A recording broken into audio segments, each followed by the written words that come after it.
ni radio BBC gahuza miryango ivugira i Londres kuri metero 19 25 31 na 41 no ku mirongo ya FM mu karere k'ibiyaga bigari no kuri internet kuri bbcgahuza.com.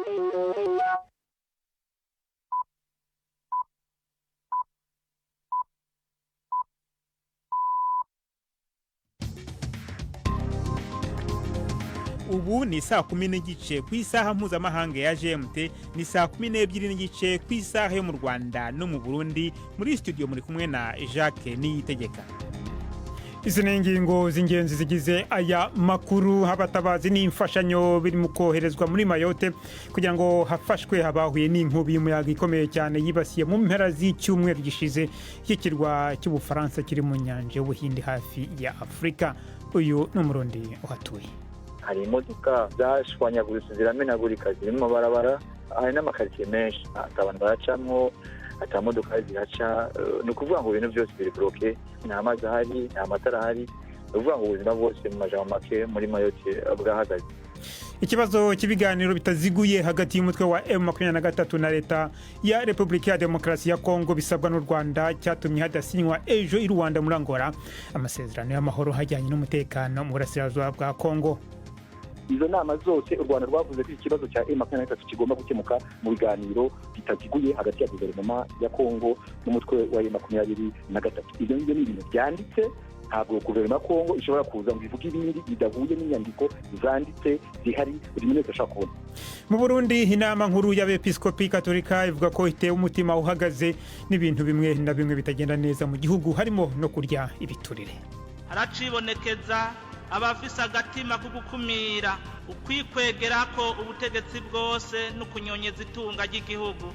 Tubafitiye n'ikiganiro cy'urubuga rw'imikino. Mwiwe mwese ikaze muri amakuru yo kuri wa mbere turi ku itariki 16 z'ukwezi kwa 12.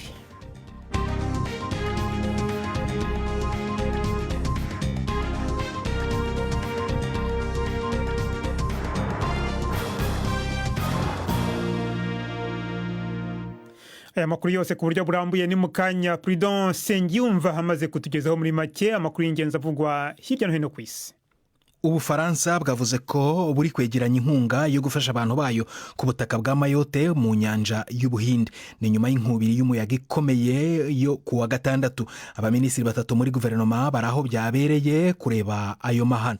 Hari ubwoba ko abantu babarirwa muri magana bapfuye, kandi hari n'izindi mpungenge zikomeje kwiyongera ku mfashanyo n'ibiribwa ndetse n'amazi. Inkuru ya Dani Abahad muragizwaho na Felenga Kwaye. Inkubi y'umuyaga Chido yasize ishegesha ubuzima bw'abantu, inatera ikibazo gikomeye cy'ubutabazi. Ubu rero Ubufaransa bugomba kugaragaza yuko bushobora kugoboka kugira ngo bubuze ikibazo kuba amahano akabije abaye ku isi. Abanyapolitike bari gukusanya imbaraga n'ubufatanye. Gusa Mayotte iri mu birometero 7,000 uvuye ku butaka bw'Ubufaransa. Rero ni ikibazo gikomeye koherezayo ibikoresho. Réunion, ikirwa cy'Ubufaransa kiri ku rundi ruhande rwa Madagascar, kiri gukoreshwa gucishwaho ibyo bintu. Ubufaransa buri gukora iyo bwabaga kugira ngo bwongere inkunga, bwongere abatabazi, bwongere kandi vuba na bwangu abashinzwe umutekano n'inzobere mu bwubatsi. Byanatumye hibazwa ibibazo niba koko Ubufaransa bwari busanzwe bwiteguye kugoboka mu bihe nk'ibi. Minisitiri w'intebe w'Ubudage uzwi nka Chancellor Olaf Scholz yatsinzwe itora ryo kumugirira icyizere mu nteko ishinga amategeko nk'uko byari byitezwe. Ibintu byaharuye inzira y'amatora rusange mu kwezi kwa kabiri ku mwaka utaha. Bikurikiye igwa rya guverinoma ye ihuriweho mu kwezi gushize bitewe n'impaka ku ngano y'ikoreshwa ry'amafaranga mu gihe cy'amage y'ubukungu. Ibipimo by'amajwi byerekana uko abantu bashobora kubona ibintu mbere y'amatora bizwi nka polls bisa n'ibyerekana ko ishyaka ritavuga rumwe n'ubutegetsi ry'abaconservative rishobora kubona amajwi menshi mu matora ateganyijwe, cyane cyane kubera ko bari gufata umurongo ukarikiye ku kibazo cy'abimukira. Itangazo ryitiriwe perezida wahirizwe ku butegetsi Bashar al-Assad muri Syria ryashyizwe ku rubuga nkoranyambaga mu gisa n'amagambo ya mbere kuva yahunga akajya i Moscow mu minsi 8 ishize. Iri tangazo rivuga ko ngo atigeze ateganya kwegura ku butegetsi, ariko yahunze Siriya ku busabe bw'Uburusiya nyuma y'ihirima ry'igisirikare cye. Iri tangazo ryitiriwe Assad ryashyizwe ku rubuga rwa Telegram rwa perezidansi ya Siriya, ariko kugeza ubu ntibisobanutse uwigenzura ubu. Hagati aho, ufatwa nk'umutegetsi mushya wa Siriya Ahmed al-Shara yahuye n'intumwa y'umuryango w'abibumbye mu gihugu mu muhate ku rwego mpuzamahanga wo koroshya ihererekanya ry'ubutegetsi. Ibihugu nka Qatar na Turukiya byongeye gufungura ambasade zabyo, n'Ubufaransa buri gutera intambwe zo kuvugana n'ubutegetsi bushya. Hagati aho ariko, Israel yo ikomeje kumisha ibisasu bya bombe ku birindiro by'igisirikare cya Siriya. Inkuru ya Barbara Platt Asha muragizwaho na Yvette Kabatesi. Umuyobozi w'umuyisilamu Ahmed Shara yahuye n'intumwa ya ONU. Itangazo ry'uwo mutwe w'abahiritse ubutegetsi rivuga ko baganiriye ku kuri hubu, aho asanga umutwe we ugomba gukurwa ku rutonde rw'abavuzweho iterabwoba. Minisitiri w'ububanyi n'amahanga w'Ubwongereza David Lammy yatangaje ko Ubwongereza buriho buganira n'abayobozi bashya n'ubwo bakiri kuri urwo rutonde, ndetse na Leta Zunze Ubumwe za Amerika nuko. Intumwa za Qatar ubu zahuye n'abagize guverinoma y'agateganyo. Qatar na Turkiya bigiye gufungura ibiro bihagarariye ibyo bihugu byari byarafunze hashize imyaka irenga 10. Naho itsinda ry'abadiplomate b'Ubufaransa ritegerejwe i Damascus uyu munsi. Hagati aho, Israeli yakomeje kugaba ibitero by'indege ku bikorwa bya gisirikare. Umugenzuzi mu by'intambara muri Siriya yavuze ko Israeli yarashe mu mujyi w'icyambu wa Tartus. Aya ni amakuru ya BBC. Igisirikare cya Israel kiravuga ko cyaburijemo ibisasu bya misile ndengamigabane byagabiwe muri Yemen. Inzogera mpuruza zizwi nka sirens zavugijwe i Tel Aviv ku nshuro ya mbere, ndetse n'ahandi muri Israel. Kuva intambara ya Gaza yatangira mu gihe cy'umwaka urenga, inyeshyamba z'Abahuthi zifashwa na Iran zamisha ibisasu byinshi kuri Israel, ndetse zinibasira ubwato bwikorera ibicuruzwa bijya mu mahanga mu nyanja y'Umutuku. Ikigo gicukura amabuye y'agaciro cya Barrick Gold kiri kuvuga ko kizahagarika ibikorwa byacyo muri Mali n'ibigemurwa rya zahabu rikomeje kuburizwamo na guverinoma y'igisirikare. Kimaze iminsi kigerageza kugera ku masezerano n'abategetsi ku kibazo cy'umurongo ngenderwaho mushya mu rwego rw'icukura ry'amabuye y'agaciro, ariko mu gihe ibiganiro bitagenda neza, Barrick ivuga ko abakozi bayo bari gutabwa muri yombi nta mpamvu, ndetse ko n'ibintu ku nyubako zayo zahitwa Lulo Gunkonto bimeze nabi cyane. Zahabu ni kimwe mu bintu by'ingenzi Mali igemura mu mahanga, kandi abategetsi ba gisirikare bashaka ko zimwe mu ngingo zigize imikorere mishya zigaruka ku bihe byahise batarafata ubutegetsi. Jacques, urakoze Prudence Ngiyumva.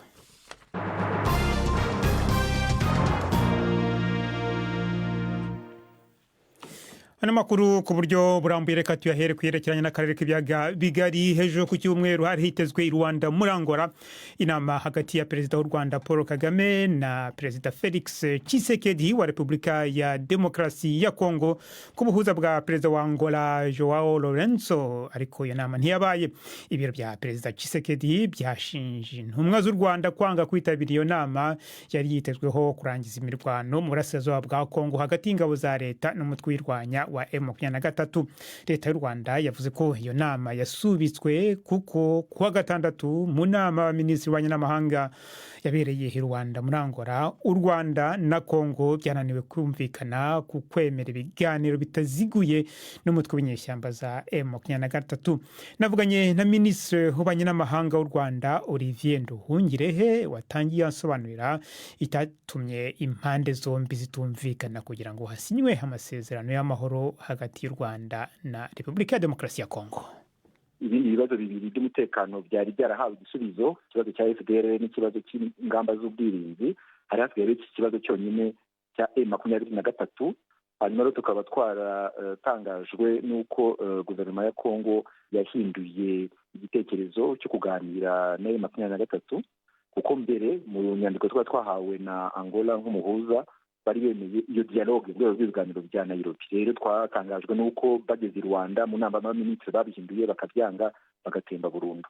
Ariko ntabaciye mu ijambo aho ngaho, Kongo nayo ivuga ko ahubwo byayitangaje kubona ku munota wa nyuma ngo bitandukanye n'ibiganiro byabanje, u Rwanda ruzana iyi ngingo yo kuvuga ko Kongo igomba kugirana ibiganiro bitaziguye n'umutwe w'inyeshyamba za M23. Kongo irivuga ntabwo bivuye n'ukuri, nta nubwo bivuye n'inyandiko dufite twembi. Ndagira ngo mbibutse yuko umutwe wa 23 byazanywe mu biganiro bya Rwanda n'umuhuza Angola, aho yaje mu kurahira kwa nyakubahwa perezida wa repubulika ku itariki ya 11 Kanama uyu mwaka, azanye umushinga w'amasezerano urimo icyo kibazo cya 23. Ndagira ngo kandi nabibutse yuko u Rwanda rwavuze inshuro nyinshi mu nama zagiye zikurikirana, mu nama zabaye mu kwezi kwa 8, mu kwezi kwa 9, mu kwezi kwa 11. Izo nama zose u Rwanda rwavuze ko iki kibazo cya M23 kigomba gukemuka mu biganiro bitaziguye hagati ya guverinoma ya Kongo n'umutwe wa M23. Ibyo ni ibintu byanditse, ntabwo guverinoma ya Kongo ishobora kuza ngo ivuge ibindi bidahuye n'inyandiko zanditse zihari buri muntu wese ashaka kubona. U Rwanda rero rukomeje guhagarara aho ngaho, ruzashyira umukono kuri ayo masezerano ari uko gusa leta ya Kongo yemeye gutegura ibiganiro bitaziguye n'umutwe wa M23. Mu nama twarimo ejo bundi nako inama y'abaminisitiri, aho ngaho mu gihe twari twananiranywe kumvikana, umuhuza yari yazanye igitekerezo cy'uko umuhuza mu byerekeye ibiganiro bya Rwanda n'umuhuza w'ibiganiro bya Nairobi ari we perezida Uhuru Kenyatta, wahoze ari perezida wa Kenya, bajyana imishyikirano na M23 ndetse na guverinoma ya Kongo kugira ngo barebe icyo bageraho. Twebwe rero twarabishyigikiye, turavuga tuti aho bigeze ni byiza yuko abo bahuza bombi bajyana iyo mishyikirano na M23 ndetse na guverinoma ya Kongo, hanyuma bakatuzanira inyandiko yanditse y'ukuntu ibyo biganiro byakorwa, hanyuma tugatumirwa bundi bushya i Rwanda kugira ngo habe inama y'abakuru b'ibihugu aho ayo masezerano yashyirwaho umukono. Ariko mu gihe bitabaye, nyine mu gihe leta itavuganiriye n'umutwe wa M23, u Rwanda ntabwo ruzasinya ayo masezerano. Birumvikana kubera impamvu mwese mwumva, kubera ko u Rwanda na Kongo rufite umubano utameze neza, ari nawe watumye ibiganiro bya Rwanda bibaho kubera impamvu 3 z'umutekano. Ya mbere ikibazo cya FDLR, ya kabiri ikibazo cy'ubwirinzi, ingamba z'ubwirinzi z'u Rwanda, icya gatatu n'ikibazo cya M23. Ibyo bibazo bya mbere bibiri mvuze byo byarakemuwe mu nyandiko. Ya nyandiko inononsoye yise CONOPS, Concept des Opérations, yaremejwe n'abaminisitiri, nta nubwo igeze inaganirwaho ejo bundi i Rwanda. Hari hasigaye iki kibazo kimwe rukumbi cya M23 kubera ko gifite ingaruka mbi ku mubano w'u Rwanda na Kongo. Dufite impunzi zirenga 100,000 z'abatutsi b'abanyekongo, kandi na Kongo igahora idushinja gushyigikira uwo mutwe wa M23. Bivuze ko n'iyo kibazo cya FDLR n'ikibazo cy'ubwirinzi, ingamba z'ubwirinzi z'u Rwanda cyakemurwa burundu 100%, hadakemuwe ikibazo cya M23, ejo bundi guverinoma ya Kongo izakomeza kudushinja gushyigikira uwo mutwe. Olivier Nduhungirehe. Tugiye mu Burundi, aho inama nkuru y'abepiskopi katolika ivuga ko hitewe umutima uhagaze nuko muri iki gihugu hacibonekeza ingendo yo kurya ibiturire, kunyuriza abantu hamwe no gukumira mu bijanye no gutanga akazi hishimikijwe imvo za politiki.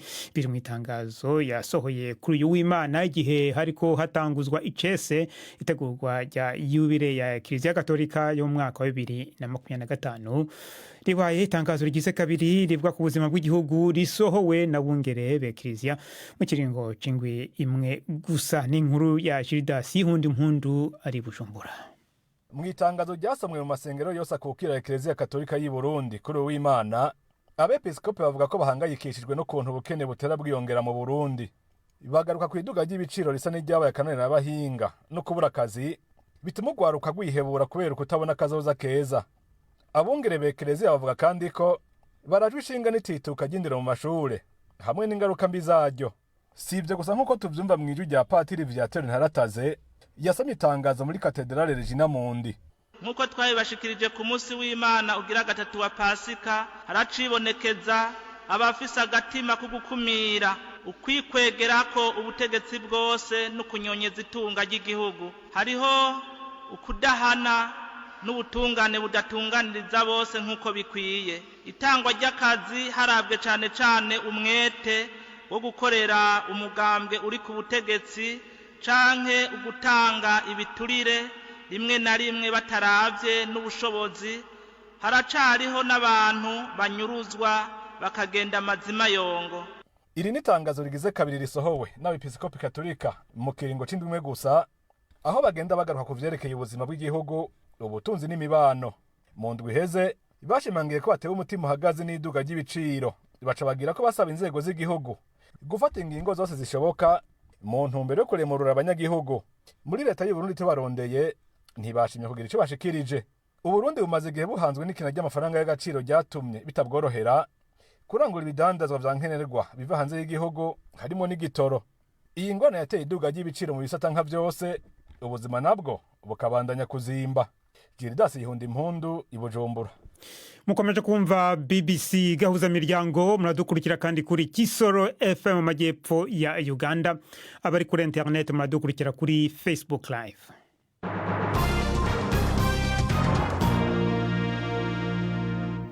Komereze mu nyanja y'Ubuhindi, abatabazi n'imfashanyo birimo koherezwa muri Mayotte kugira ngo hafashwe abahuye n'inkubi y'umuyaga ikomeye cyane ifite ubukana butari bwaboneke mu myaka hafi ijana ishize kuri iki kirwa cy'Ubufaransa kiri mu nyanja y'Ubuhindi hafi ya Afurika.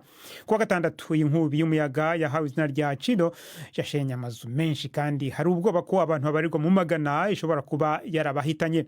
Insinga z'itumanaho n'umuriro w'amashanyarazi zaracitse kandi ikibuga cy'indege n'ibitaro byarangiritse cyane. Abaturage baravuga ko nta bintu by'ibanze harimo n'amazi bafite. Aho muri Mayotte hasanzwe hari abanyafrika benshi babimukira. Mu kanya kashize navuganye n'umurundi haba Nsabimana Esther, ntagira mubaza uko ibintu byifashe.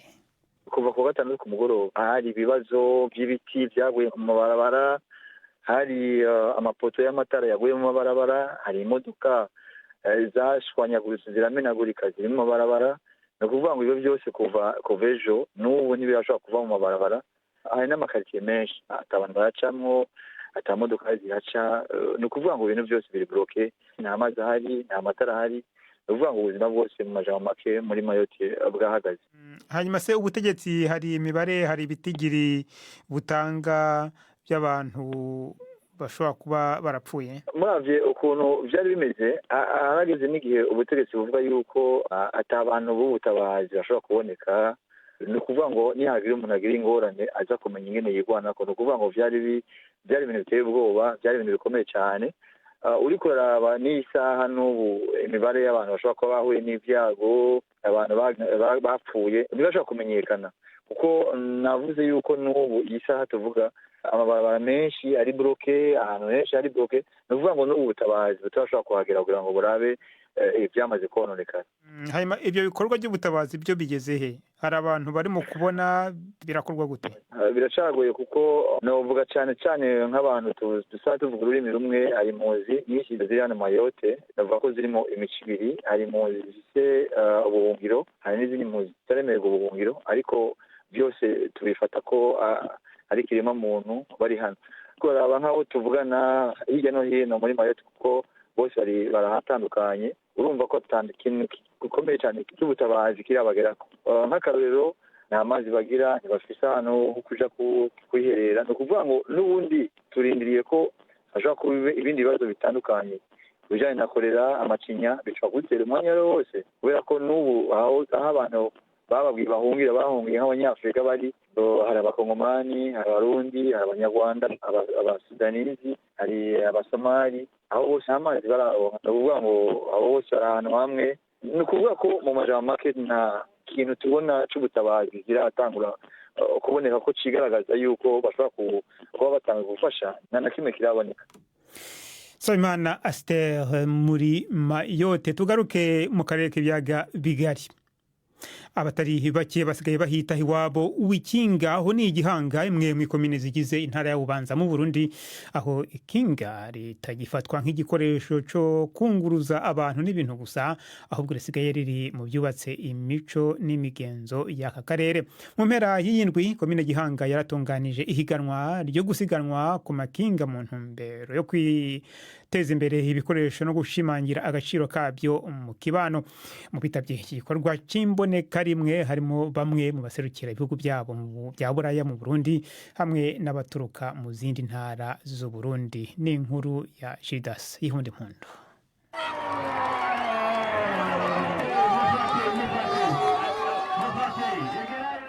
Aha ni hafi y'ikibanza abariko barasiganwa ku makinga bashikiramwo. Turi muri komine Gihanga, intara ya Bubanza. Ku mabarabara hari isinzi ry'abanyagihugu.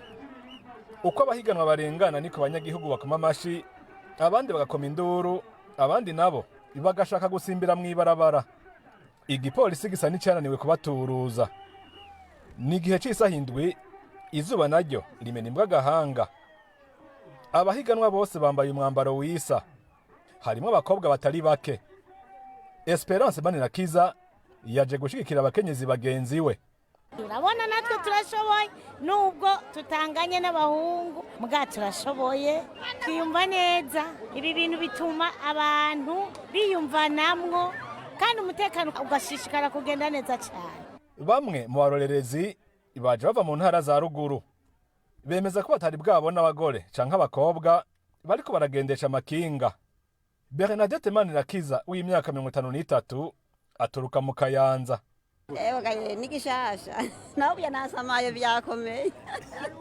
Nanezerewe kuko mbonye badusumbye ubumenyi kwe amakinga kubigeme burya byambereye gishasha kabisa. N'umugwayi wanje nkekana muzize iyo onyinza gusama numvise ngo abakobwa bari ku makinga. Abakobwa nungahe gihanga itariki ni yuno munsi ndahabonye. Abahiganwa bibagenda ibirometero 37. Hagiye hatangwa ubushimwe bw'amafaranga bivanye n'ingene bagiye barushanywa.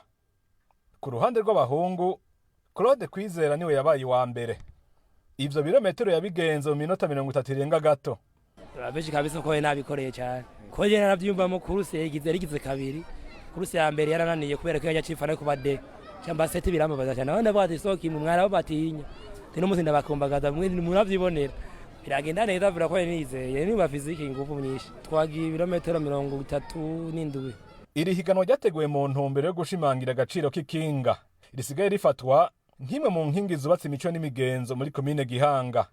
Iyi mico yarashinze imizi no mu bakenyezi. Bamwe muri bo ntibashobora kwemera ko umusore abashira mu nzu atabanje kubereka ko afise ikinga. Chimpaye Karamiriza numwe muri bo. Singenda banza kamikinga. Nawe yoreka inkwano muga kampereza ikinga ukari bwa buzima bwanje. Ikinga niryo tuvomago, niryo tujana mu murima, niryo turangurako, niryo dusenyako umva gute. Naritangwa afise imyaka 4. Ubu mbakira ibiro 200 by'umuceri. Nashatse kumenya iyo umugenzo wo kugendesha ikinga muri Gihanga wazananye maze negera musitanteri Leopold Ndayisaba. Mu myaka ya 70 harigeze ko hari ubukene bw'amazi heruzuba nike maze bakaja kuyavoma kure niho bakoresha ikinga. Nibwo buryo novuga nubwo kuyunguruza bwari buriho no gushora ibintu hana ko ari Bujumbura imodoka zitaragwe bagenda ku makinga gutwara amata ibujumbura kwikinga murazi ko abana b'ibujumbura bari bazi yuko amata ava kwikinga tinakabakaranga. Mu bitavye ibirori vy'irihiganwa hagaragayemo ubuserukira ububirigi mu Burundi Michael Wimer hamwe n'uburongo yishira hamwe rya ONU rirabe bijanye n'iterambere PNUD.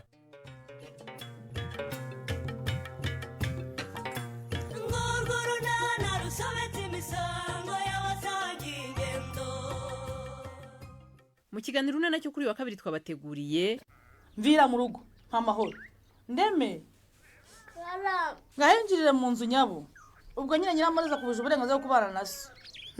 Ngwiki nahani kwasa noneho no kwa nyina urumva hasoni urazana umwana ukamujugunya iwanjye warangiza ukanteza Stefano akamuza ku nkeke wamvire muri rugo koko ndakuvira mu rugo si kinzanye kirarangiye. Ngwiki ni 12:45 kuri BBC. Saa moya zirabura iminota 7 ku masaha yo mu Rwanda no mu Burundi ni umwanya w'ikiganiro cy'urubuga rw'imikino mwateguriwe kandi mugezweho na Yves Bucyana. Mwereho neza bateza amatwi y'BBC amakuru y'imikino nyahere mu Rwanda. Shampiyona y'umupira w'amaguru yarakomeje mu mpera z'icyumweru ikipe ya Rayon Sport kuwa gatandatu yatsinze AS Kigali ibitego 3-1. APR FC inyagira Mukura ibitego 4-2.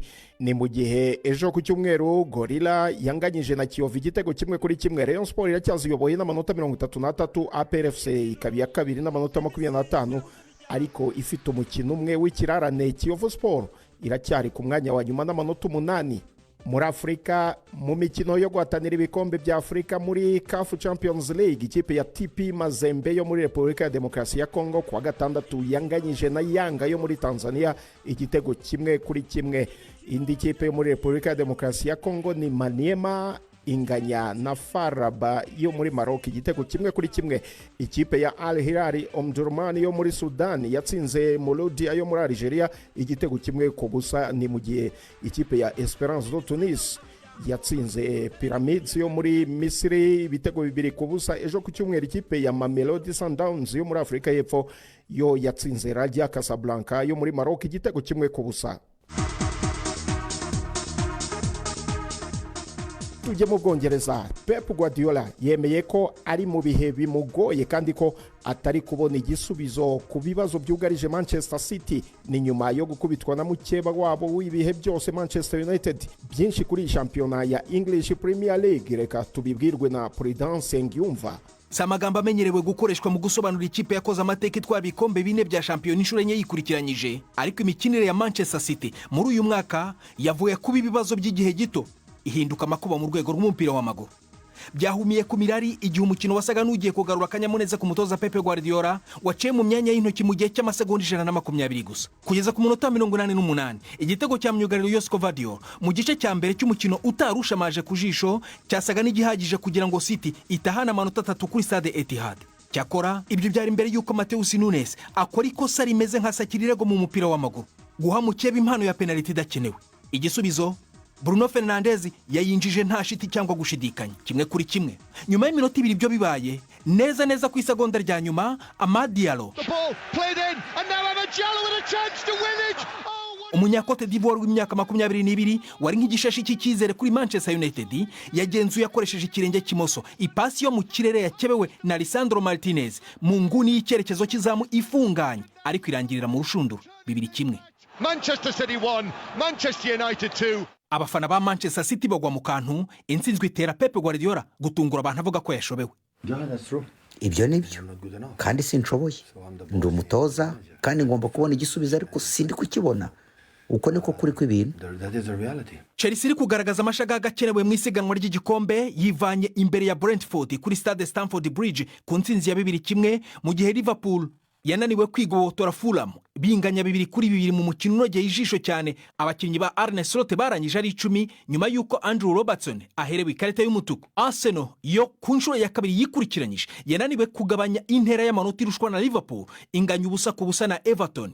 Tottenham yinyaye mu isunzu isebya Southampton ku kibuga cyayo 5-0 byose byo mu gice cya mbere. Brighton nayo yatunguriwe iwayo itsindwa na Crystal Palace 3-1. Ni mu gihe Bournemouth yakira West Ham muri iri joro ku munsi wa 16 wa Premier League igeze mu mahina. Urakoze cyane Prudent. Hagati aho Southampton yirukanye umutoza wayo Russell Martin nyuma yo kunyagirwa na Tottenham ibitego 5-0. Martin w'imyaka 38 yayoboye Southampton ayifasha kuva mu cyiciro cya kabiri umwaka ushize, ikaba yari shampiyona ye ya mbere. Yatsinze Leeds United ku mukino wa nyuma, ariko gutsindwa na Spurs no mukino wa 13 Southampton itsinzwe muri shampiyona mu mikino 16 batsinze gusa umukino wabahuje na Everton mu kwezi gushize kwa 11. Aha ni naho nsoreje amakuru y'imikino nari nabateguriye Gendi Yves Bucyana. Imikino yo mu mihingo yose.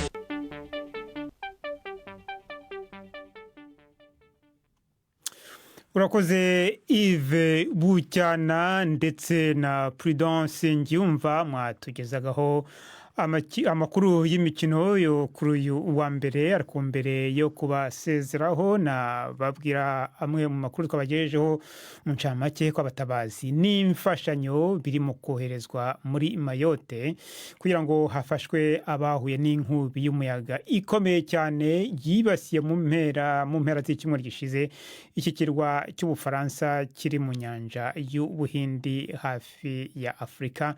Abantu barirwa mu magana, hakaba hari ubwoba ko bashobora kuba barahitanywe n'iyo nkubi y'umuyaga yahawe izina rya Chido. Naho ikibazo cy'ibiganiro bitaziguye hagati y'umutwe wa M23 na leta ya Repubulika ya Demokarasi ya Kongo bisabwa n'u Rwanda cyatumye hadasinywa ejo i Rwanda muri Angola amasezerano y'amahoro ku bijyanye n'umutekano mu burasirazuba bwa Repubulika ya Demokarasi ya Kongo. Mu Burundi ho inama nkuru y'abepiskopi Katolika iravuga ko itewe umutima uhagaze n'ibintu bimwe na bimwe bitagera neza mu gihugu, harimo no kurya ibiturire. ano makuru yarahagarariwe na Mark Niyonkuru. Mwakoze cyane guhitamo BBC gahuza miryango. Amakuru yacu mutumvise kuri radio arakomeje ku rubuga rwacu rwa internet BBC gahuza.com. Muramucyane.